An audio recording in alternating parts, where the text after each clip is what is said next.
gente foca no objetivo, tá, gente? Foca no objetivo e faz o que deve ser feito, na ordem que deve ser feito, o resultado vem. Não tem como ter outro resultado na sua pousada quando você faz tudo certinho. Então, eu já vi aqui mais um comentário aqui, eu vejo os comentários aqui, eu fico até tremendo aqui, Ricardo, mas eu tenho que pegar e tenho que responder aqui, ó. Aqui me perguntaram, então trabalhar com valor em cima da média da região não rola, Nath? O que você acha que eu vou responder disso aí, Ricardo? Eu tô aqui, ó, tô aqui me segurando. Primeiro porque você não assistiu a aula hoje, né, Tashi? Você não assistiu a aula 2 hoje, porque se você tivesse assistido, você não estava fazendo essa pergunta aqui para mim. Mas conta aí, Ricardo, antes que eu me recomponha aqui, antes de responder essa pergunta. Show de bola. Então vamos lá. Se não considera os teus custos, não. O valor da região não vale a pena você levar em consideração. E eu vou te dar também 2 motivos para isso, tá? O primeiro deles é o seguinte: você tem que olhar para dentro do seu negócio, ver o que você... Vamos colocar assim, ver o que você tem. Porque às vezes você está cobrando um valor com coisas que as pessoas não oferecem, mas você tem. Por que você vai ficar no mesmo preço, se você tem mais diferenciais? Né? Então tudo isso, igual a Kit da K colocou aqui, depende. Depende do seu negócio, depende da região. Mas o fato é, se você não olhar para os seus custos, não vale a pena. Aí tem uma exceção, que inclusive isso é legal de falar. Pode ser que quando você fizer os seus custos, você perceba que você pode cobrar menos do que a taxa da região. Aí vale a pena você olhar e falar assim, pô, mas se os meus custos estão otimizados, está tudo bom, então vou aumentar minha porcentagem porque todo mundo está cobrando mais. Você não precisa ser a pousada mais barata, lembra disso. Então aí vale a pena. Mas só nesse caso, é um caso exclusivamente isolado, beleza? No caso que os seus custos estão fazendo valer a pena você cobrar menos, né, Ricardo? Mas assim, aí que tá, essa pergunta também veio, onde foi que ela veio? Acho que foi hoje no Café com a Nath que veio essa pergunta, né? Alguém perguntou, falou, poxa, mas você mostrou o cálculo da diária, e onde entra o valor da concorrência? Aí eu falei, muito bem lembrado isso, porque o valor da concorrência, gente, ele não entra no seu cálculo da sua diária. O cálculo da sua diária é seu. Depois você analisa a concorrência e aí você decide como que você vai se posicionar ali no meio. E com essa análise que você pode voltar para o seu cálculo e chegar à conclusão que você tem que ou reduzir os seus custos, ou tem que aumentar a sua ocupação, ou tem que aumentar ou diminuir sua taxa de lucro.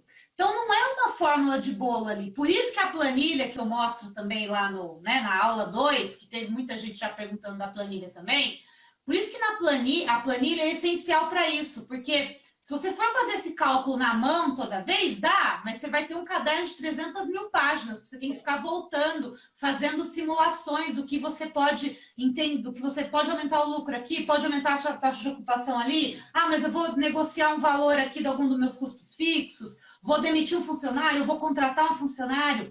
Tudo isso você precisa ter um pouco mais de dinamismo para poder analisar. E isso é a segunda fase, porque não é só calcular a diária, gente, é realmente analisar e aí começar a posicionar o valor que você passa na sua pousada, que vai ser tema da aula de amanhã também, gente. A gente tem que começar a entender que a gente é uma junção, tá? A gestão e o marketing, elas andam juntas. Se elas não andarem juntas, você nunca vai conseguir passar o valor que realmente a sua pousada tem, você nunca vai conseguir vender a sua pousada pelo valor que ela realmente vale, não somente pelo preço. Então, uma junção de tudo isso que a gente ajuda os nossos alunos no DPR a vocês realmente chegarem nesse caminho e conseguirem ter uma pousada lucrativa ao mesmo tempo que vocês vendem mais. Porém, tem que ter uma pousada lucrativa antes, né, Ricardo? Isso. E também tem um detalhe interessante sobre esse negócio de ficar olhando para os concorrentes. Tem um conceito errado aí. A galera olha para todas as pousadas da região como se elas fossem concorrentes do seu negócio. Só que um concorrente de verdade, ele tem exatamente o mesmo hóspede-alvo. E nem... Eu posso dizer assim para você que são raras as pousadas que batem exatamente com o mesmo hóspede-alvo, tá? Muito raras ocasiões. Porque cada espaço tem um ponto que vai atrair alguém diferente. Então, se essa pessoa focar esse público específico, ela tem mais atrativos para ele, ela tem, vamos dizer assim, um ambiente preparado para esse público-alvo. Então, isso vai ser um fator de decisão. E isso faz com que você se destaque, que você não precise ficar competindo com todo mundo da tua região. Agora, quando você não tem um hóspede-alvo, aí o negócio começa a ficar meio assim, né? Tipo, todo mundo é concorrente. E daí você quer o hóspede que é casal, você quer o hóspede que é solteiro, você quer o hóspede que é família, quer o hóspede que é grupo, você quer todo mundo, mas na verdade você não pensa em ninguém. Essa que é a realidade. O cara que fala que quer qualquer tipo de pessoa na pousada é porque ele não parou para pensar nas pessoas que vão se hospedar. Se a pousada dele está preparado para o casal, se a pousada dele é romântica para esse casal ou não. Ou então, por exemplo, se o grupo que vai vir, né, tipo, vai ser legal para eles, vão ter o que fazer ali ou não, o que eles vão querer. Então, quando você pensa, você define um hóspede. Quando você não está pensando, você só quer vender por vender, aí sim, aí tipo, você vai ter que se preocupar com todo mundo da região, você vai considerar todo mundo concorrente mesmo, aí você vai ter que começar a se preocupar com esses hackzinhos, inclusive, que a gente falou. Mas a forma correta, não. Você vai focar no teu custo e no teu hóspede. Esses são dois pilares assim que eu posso dizer para vocês que toda pousada de sucesso tem bem definido. Eles sabem os custos e com certeza eles sabem quem é o público que eles querem atrair. Eu acho assim, se você hoje não sabe, eu não tenho controle dos meus custos, eu não sei quanto eu gasto, e também não sabe quem é o teu hóspede-alvo, como atrair, o que ele quer, como fazer para chegar até ele, se você não tem esses dois pontos, aí você já pode se considerar um alerta amarelo.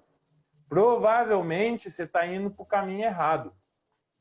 E está na hora de fazer alguma coisa a respeito, beleza?